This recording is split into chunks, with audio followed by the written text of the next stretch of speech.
So essentially, pain is a really poor indicator of physical damage. What it's a really good indicator of is danger. And that might be not just danger from tissue damage or potential tissue damage, but also danger within our environment, people that we spend time with, our thoughts. It could also things like bodily sensations like hunger, thirst, past traumas. All of these literally interplay, and many more of course, they interplay to create chronic pain. And chronic pain doesn't necessarily have to be born from acute injury, acute inflammation. It can actually arise because of all of these other dangers in our life, some that we're conscious of, some that we're not conscious of. And that literally keeps the alarm system alive. Now what happens with that alarm system, and they actually now see it within brain scans, is the changing of the actual brain itself, so it's neuroplasticity, where the brain literally molds to the demands that are placed on it. So if you get really good at thinking a negative thought, if you get really good at experiencing back pain, then the brain literally changes shape, which makes it more efficient. The neurons kind of fire with more precision, and you get good at being in pain. You get good at that repetitive thought. So then we've got this information. What then do we do with it? How do we change that? So we have to look at it from a biological, psychological and social aspects. So biological would be, if you're in chronic pain, the brain, which we need to change, we need to literally change the neural shape, reduce the mass of the chronic pain signature. So it's a brain signature. The brain signature is all these different neurons that are synapsing to cause you chronic pain. So yes, we need to change that, and I'll go into that in a moment. But also the brain needs to trust the body. So if typically when we're in chronic pain, we stop moving, so we stop loading our system, our musculoskeletal system. And what we can't do is like completely then load the system by going, by masking our pain through medication and then going great guns at the gym, because that just puts the body, the brain still feels threatened. So we have to titrate, we have to gradually load the system. And that can even start with watching. So if, say for you, you've got chronic back pain and it's walking that causes you the most amount of pain, then actually watching people walk pain-free. Then using our imagination. So imagining yourself walking pain-free and using all of the senses of what visually would that look like. What would you be hearing? So what would you potentially be saying to yourself? You know, this is a nice walk. Oh, my arms are swinging, my head's held high, whatever it might be. And you've got the feeling of walking. So, imagining the rolling action of the foot from the heel strike to the toe push off, or whatever it might be, or the lovely arm swing. Or it could be if you're walking through a wheat field and you're feeling the wheat, the feel of the wheat in your hands. The smell. So, you might imagine that you're walking on a beach and you can actually smell the salt in the air, or candy floss from the nearby pier fairground, and then also taste. So it might have been that you, especially in Kent at the moment, or in the southeast, we've got our, blackberries are out. Perhaps on your walk you actually picked a blackberry and you started eating it, so then it's the taste of that imaginary blackberry. And then we go to actually physically loading, so ensuring that you're in a safe place for you to start walking, and then setting realistic goals. So it might be a realistic goal for you, might be walking from your chair to the kitchen. But as you walk from the chair to the kitchen, you are using again all of the senses, all of that positive thoughts, so using this honed list of affirmations that you benefit from. I am safe, my body is strong. And then you, over time, add on to that, knowing that as any human system, from moment to moment, we change. So one morning you might wake up feeling really positive. The next morning, perhaps you've eaten late or you've had poor sleep. You're going to be doing something you don't want to do, and therefore your pain is potentially higher. So therefore walking from your chair to the kitchen might be more demanding. So you then reduce that, or you increase that as time goes on.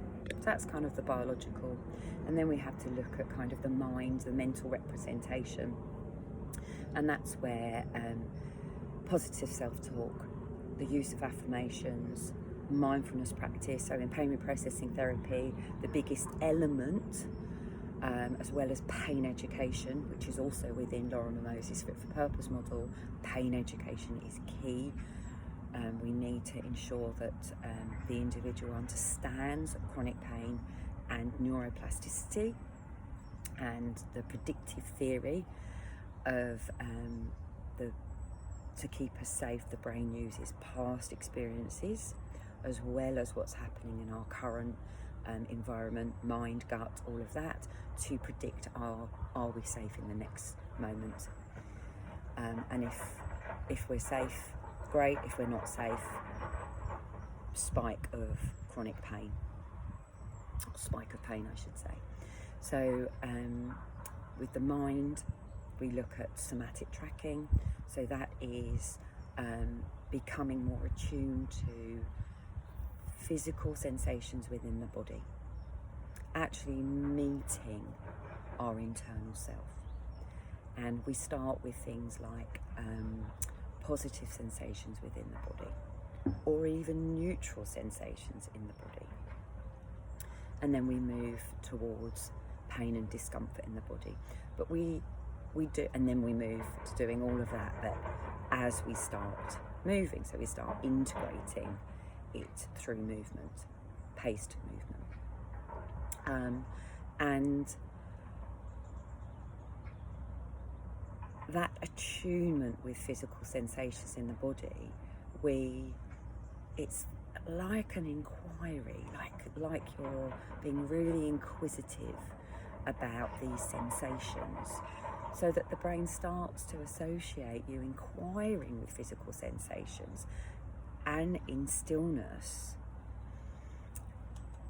and that even though our mind always has thoughts, actually that non-engaging in thinking, the brain becomes used to it and starts to see it as a normal thing, as a safe thing, rather than giving us a spike of anxiety when we start to be mindful, because that then brings on our best defense, which is pain.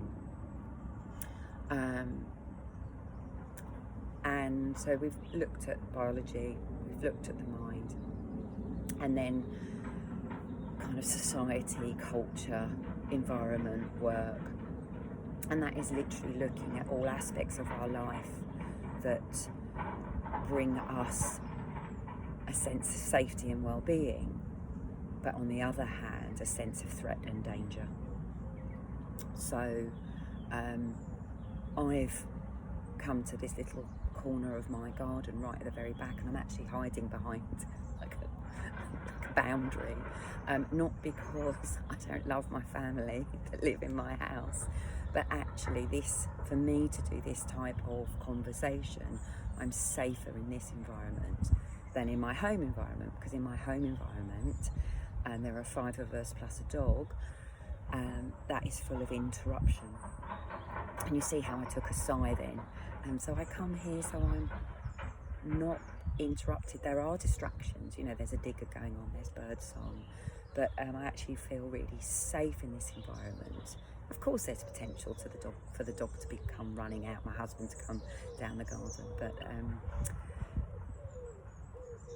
but obviously somebody's home environment, work environment might be even more threatening. And it's that awareness of dangers and the awareness of what brings us safety and well-being. And we need to balance the scales. So for chronic pain, for us to recover from chronic pain, we need to have more safety and joy in our life than danger and threat, as well as having a mind and a body that are fit for purpose in the next moment. That is a direct quote from Lorimer Mosely, but I obviously have to credit him, which I am doing, but you know, I love. So I could also talk about the breath. The breath is so utterly important, because when we're under threat, even if you don't really realise it, we're in this constant state of chronic hyperventilation, upper chest, faster respiratory rate. That literally keeps us in this cycle of fight flight, which literally tells the unconscious brain that we are not safe, and that's a perpetual cycle. So we need to retrain our brain to breathe low, slow and deep. And that's another aspect in itself under the biological umbrella.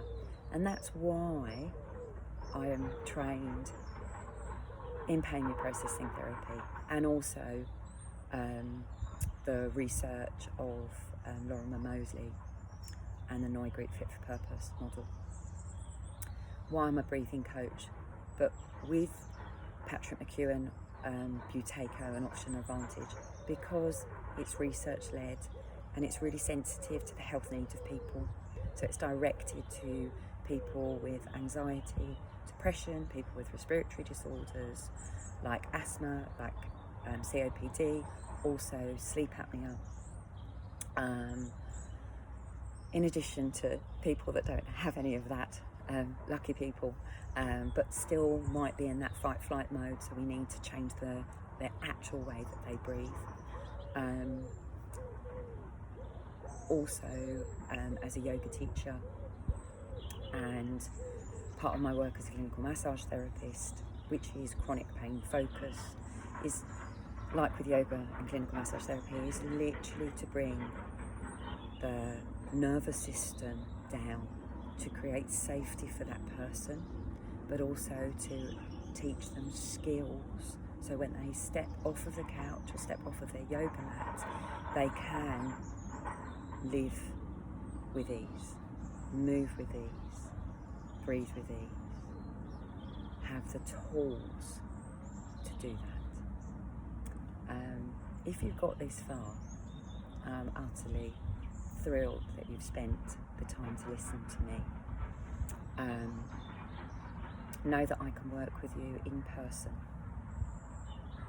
live in Kent, also online. Please look at my website. Please contact me, book a free 20-minute online consultation, or we can do it over the phone. If you don't like Zoom, know that that's absolutely fine. My yoga classes are in Paddockwood for groups. I bring all of this stuff in. I also teach private, either individuals or classes. Literally, hook up, let's talk about the best strategy for you. My pain reprocessing therapy is either online or live in Paddock Wood. Next one starts on Wednesday. It's live in Paddock Wood, unless you have an online preference. And then the more people that sign up that say, do you know what, no, Paddock Wood live, great, or online works better for me, then that's kind of the deciding factor, really with regard to numbers. And this needs to be accessible for everybody, which is why I typically do it online. Anyway, I really look forward to working with you in the future.